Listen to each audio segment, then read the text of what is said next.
Alors après se pose bien sûr la question fondamentale de l'impact du dépistage. Alors comme on ne dépiste pas, il est difficile d'en mesurer l'impact aujourd'hui. Nous dépistons à Necker depuis 10 ans, donc on va avoir une petite idée et la littérature peut également nous renseigner, Marianne. Oui, alors là, dans cette diapositive, en fait, j'ai comparé les séquelles qui sont rapportées dans la publication qui décrit ces séquelles après une infection materno-fétale du premier trimestre, une primo-infection du premier trimestre. Donc c'est l'histoire naturelle. C'est vous voyez, une étude qui a été publiée en 2006, mais qui se base sur des cas inclus pendant les 20 ans précédents.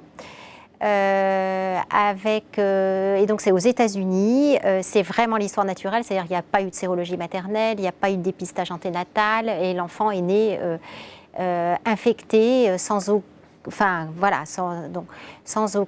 barrage en prénatal. Et donc vous voyez, j'ai déjà repris les chiffres de cette étude tout à l'heure, 32% de séquelles neurologiques, 17% de déficit intellectuel, 9% d'épilepsie, 6% d'insuffisance motrice cérébrale, 3% de choriorétinite et 23% de déficit auditif. Et j'ai comparé donc ces résultats que je considère être ceux de l'histoire naturelle de l'infection au premier trimestre avec nos résultats. Et nos résultats, donc c'est une cohorte d'une centaine de femmes et de leurs enfants qui ont eu un dépistage sérologique systématique au premier trimestre de la grossesse, une amyosynthèse au deuxième trimestre de la grossesse. Donc, vous voyez que sur ces 100 et quelques cas, on a 19% d'interruption médicale de grossesse, 20% d'interruption médicale de grossesse. On est dans les cas les plus à risque. On est au premier trimestre de la grossesse. Et il y a 82 nouveau-nés qui sont nés. Et regardez le portrait de ces enfants. Il y a 2,6% de séquelles neurologiques, aucun déficit intellectuel, pas d'épilepsie séquellaire. Un enfant qui a une insuffisance motrice cérébrale, pas de choriorétinite et 20% de déficit auditif. Donc en fait, quand on compare les séquelles neurologiques dans le groupe de l'histoire naturelle et dans le groupe dépisté, on s'aperçoit qu'il y a une baisse significative et très importante du nombre de séquelles neurologiques, une baisse aussi très importante des déficits, les plus importants des déficits intellectuels. En revanche, on a le même pourcentage de déficit auditif. Ce qui nous semble bien témoigner du fait que oui, on fait des interruptions médicales de grossesse à la demande des parents devant des lésions sévères à l'échographie et à l'IRM du cerveau fœtal, mais elles ne sont pas faites n'importe comment, ces interruptions médicales de grossesse, elles sont probablement bien ciblées sur les cas d'enfants qui auraient été sévèrement atteints a posteriori. Donc voilà, je voulais vous... Donc deux études à 10 ans intervalle et plus, étant donné l'origine des patients américains. Tout à fait. Une addition totale qui est exactement la même en termes de sévérité, si on considère les IMG comme des cas très sévères. Exactement la même addition, mais une image en miroir en termes d'issue périnatale pour les enfants vivants, qui est essentiellement due, la balance est essentiellement due au fait que probablement les cas les plus sévères ont été interrompus dans cette population dépistée.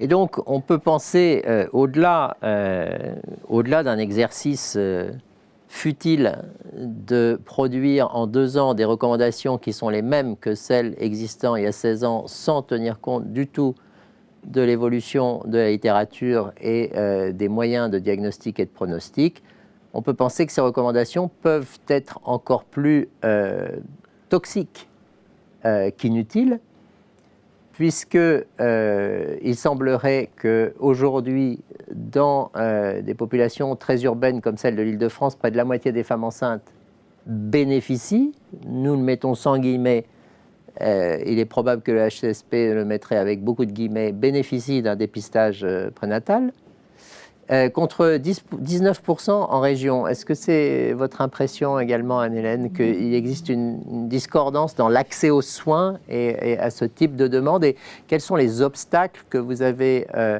pu percevoir dans l'accès aux soins et l'accès à la sérologie des femmes qui vous contactent?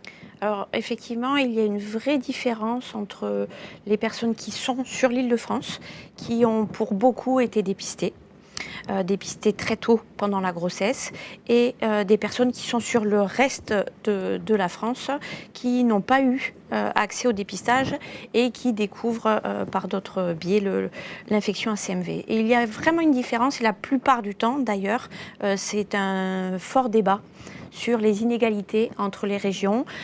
Sur certaines grandes villes, il y a des médecins qui connaissent un petit peu plus le CMV, mais dès qu'on s'éloigne de Paris, effectivement, on se retrouve avec une vraie ignorance autour de ce CMV.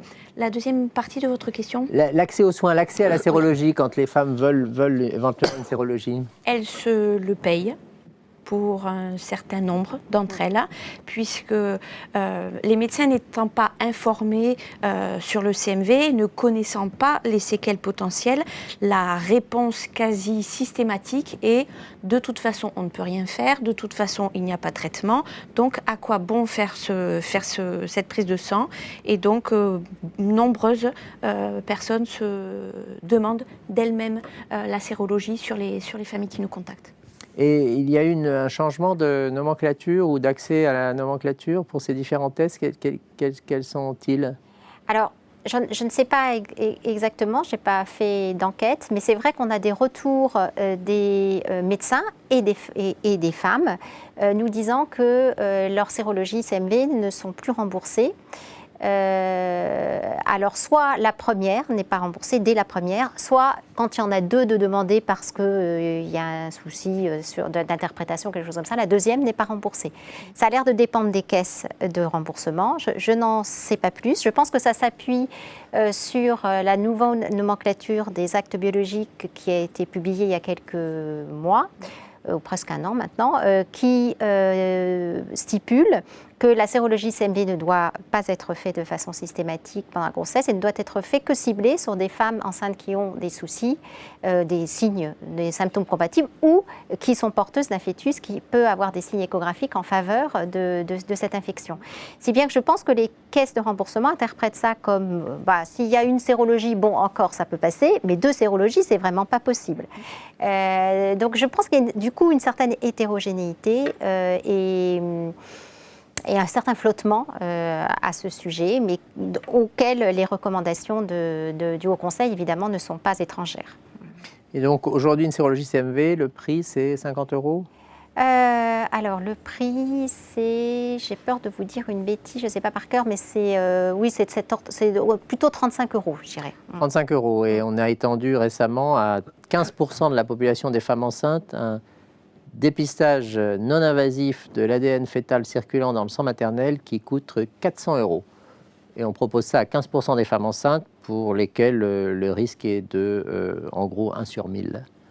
Voilà, donc c'est une équation. Bien entendu, on ne crée pas de ressources. Et si on ajoute des dépenses, il faut reprendre de l'argent ailleurs. Et le CMV semble être une victime un petit peu difficile à admettre comme telle. Alors voilà, en gros, pour le prénatal. Maintenant,